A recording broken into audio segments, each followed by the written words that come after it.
নমস্কার বন্ধুরা, আমি ঋত্বিক আর আমাদের চ্যানেল ভবিষ্যৎ দৃষ্টিতে সকলকে স্বাগত জানাই। বন্ধুরা, আমরা প্রথম ভবনের অধিপতি বিভিন্ন ঘরে অবস্থানের যে সিরিজটা শুরু করেছিলাম, আজকে তার সপ্তম পর্ব এবং আমরা আলোচনা করব প্রথম ভবনের অধিপতি বা লগ্নেশ যদি সপ্তম ঘরে অবস্থান করে তাহলে জাতক বা জাতিকা কি ধরনের ফল জীবনে পেয়ে থাকে।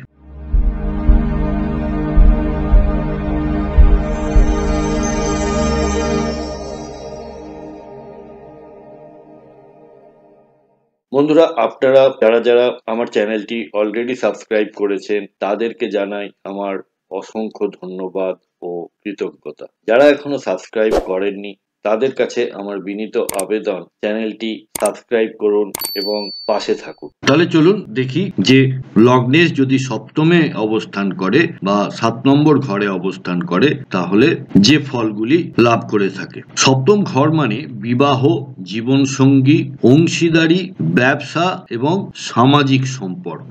তাই লগ্নেশ যখন সপ্তম ঘরে থাকে তখন সম্পর্ক ও বৈবাহিক জীবন অত্যন্ত গুরুত্বপূর্ণ হয়ে ওঠে। পার্টনারকে এরা খুব গুরুত্ব দেয়। ব্যক্তি ব্যালেন্স, অংশীদারি এবং সামাজিক সুনামের প্রতি আকর্ষিত হন। এবারে সাধারণ ফলাফলগুলো একবার দেখে নিই।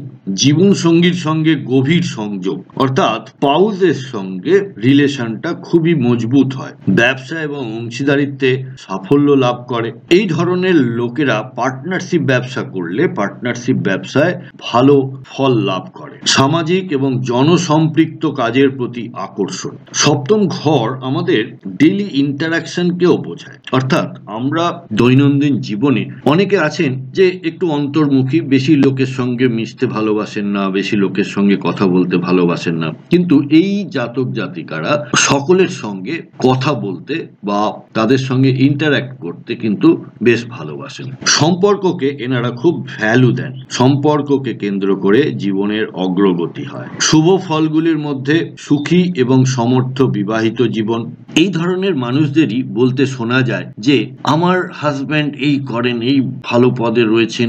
লোকেদেরও বলতে শোনা যায় আমার ওয়াইফ এত গুণ আছে, এই আছে। মানে পার্টনারকে ফোকাসে রাখতে চান সব সময়। ব্যবসা বা অংশীদারিতে লাভ, সমাজে জনপ্রিয়তা ও সুনাম, সামঞ্জস্যপূর্ণ ব্যক্তিত্ব।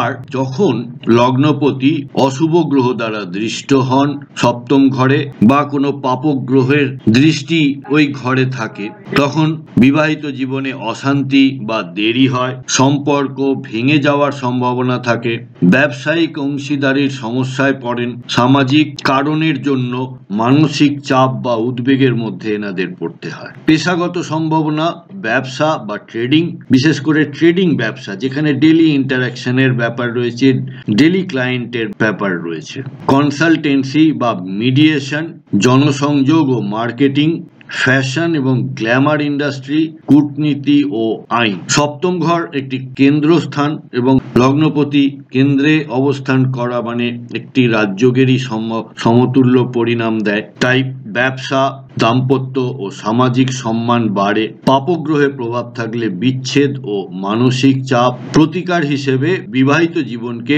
মানিয়ে নেওয়ার অভ্যাস, শত্রুগ্রহ শান্তির জন্য দান ও জপ করা, সম্পর্ক নিয়ে অহংকার করা বা তার জন্য গর্ব ব্যাপারটাকে বা লোকের কাছে বলে বেড়ানো, এটা না করাটাই বেটার। তাই শেষ করার আগে লগ্নের সপ্তম ঘরে থাকলে সম্পর্ক ও সামাজিক জীবন প্রধান হয়ে ওঠে। সম্পর্কের মাধ্যমে সাফল্য আসে, তবে ধৈর্য ও সমঝোতা দরকার। তবে পুরোটা বলতে গেলে বা শুধু তো সপ্তম ঘর বা সপ্তম ঘরে অবস্থিত গ্রহদের নিয়েই হয় না, বাকি অন্যান্য ঘরে কোন ঘরে কি গ্রহ রয়েছে তার উপরেও জীবন অনেকটা ডিপেন্ড করে। তাই যদি কোনো রকম সমস্যা আপনারা জীবনে ফেস করেন তাহলে একজন ভালো অ্যাস্ট্রোলজারের সঙ্গে কনসাল্ট করে একবার কুণ্ডলিটা দেখিয়ে নেওয়াই ভালো।